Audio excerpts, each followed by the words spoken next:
दुनिया के किसी भी कोने में हर दिन सैकड़ों बच्चे जन्म लेते हैं। नए जन्मे बच्चे को दुनिया में एक नई पहचान मिलती है।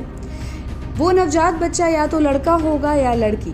लेकिन कभी आपने सोचा है कि क्या हो अगर लड़के पैदा होने ही बंद हो जाएं या फिर लड़कियां पूरी तरह जन्म लेना बंद कर दें? ये बात सुनकर शायद आपके मन में कई सवाल उठ रहे होंगे कि आखिर ऐसा कैसे हो सकता है, और सबसे बड़ा सवाल ये है कि क्या ये सच में संभव भी है या नहीं।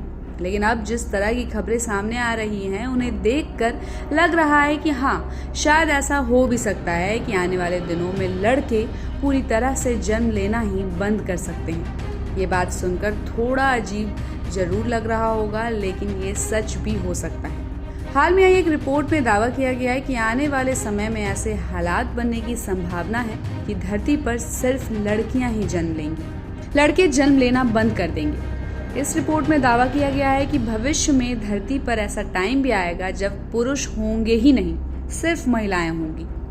साथ ही इस रिपोर्ट से पता चला है कि वाई क्रोमोसोम्स धीरे धीरे सिकुड़ रहा है और अंत में ऐसा होगा कि ये पूरी तरह गायब हो सकता है। वाई क्रोमोसोम पुरुष लिंग का निर्धारण करने के लिए जरूरी होते हैं, जिसके गायब होने का परिणाम एक ऐसी दुनिया हो सकती है जहां सिर्फ लड़कियां ही पैदा लेंगी। वाई क्रोमोसोम इंसान में पाए जाने वाले 2 जेंडर क्रोमोसोम्स में से एक है। दूसरा क्रोमोसोम एक्स होता है। इंसानों और ज्यादातर दूसरे मैमल्स में 2 क्रोमोसोम होते हैं। ये किसी व्यक्ति के जेंडर का पता चलवाते हैं।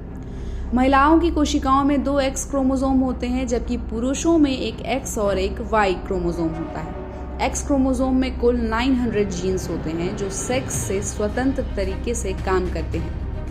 हालांकि वाई क्रोमोसोम में लगभग 55 जीन्स होते हैं जो सारी जरूरी SRY जीन्स को अपने अंदर कैरी करते हैं और फीटस में पुरुष विशेषताओं के विकास को ट्रिगर करते हैं।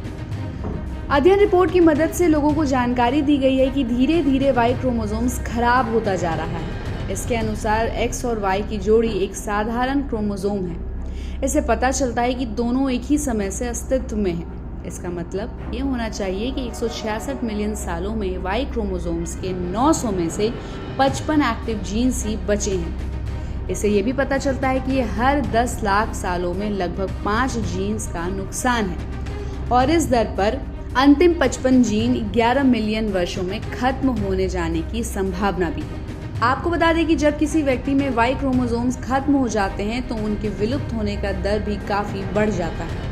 वहीं जारी की गई एक रिपोर्ट में आगे बताया गया है कि कुछ छिपकलियां और सांप केवल मादा प्रजातियां हैं और ऐसा मानव जाति या मैमल्स में नहीं हो सकता है, क्योंकि हमारे पास कम से कम 30 जरूरी मुद्रित जीन्स हैं जो सिर्फ तब काम करते हैं जब वो स्पर्म के जरिए से पिता के शरीर से आते हैं। इससे पहले कि आप मानव जाति के खत्म हो जाने और निराशा पर सोचने बैठे, पहले proceedings of the national academy of science में प्रकाशित एक रिपोर्ट के बारे में आपको बता देते हैं।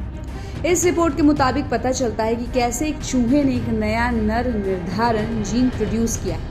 इसके अलावा अध्ययन से पता चलता है कि पूर्वी यूरोप के तिल वाले चूहों और जापान के कांटेदार चूहों ने अपने वाई क्रोमोसोम्स और SRY जीन्स खो दिए हैं, लेकिन जीवित रहना जारी रखा है।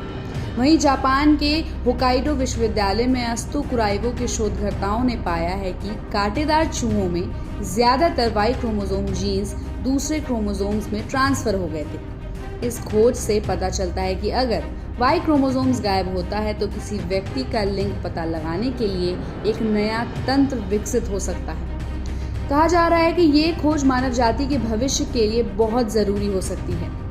वैज्ञानिकों का कहना है कि अगर कोई 11 मिलियन सालों में पृथ्वी पर आया तो उसे कोई मनुष्य नहीं मिलेगा, लेकिन तब तक मानव जाति सुरक्षित है।